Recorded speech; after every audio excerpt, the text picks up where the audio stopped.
రాదురా ఏ విజయం నీ కోసం నా కోసం, ఎటుపోదురా నువ్వు చేసిన కష్టం ఎప్పటికైనా సొంతం.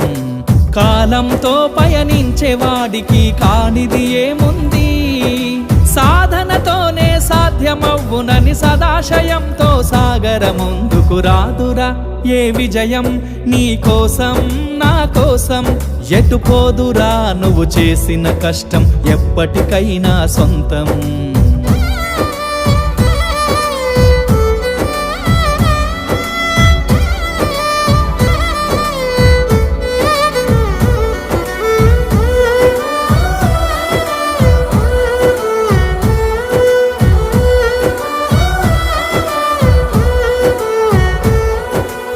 ఆకాశంలో అలలాగా పోయే ఆ పక్షులనే చూడు, అనుకున్న గమ్యమెంతున్న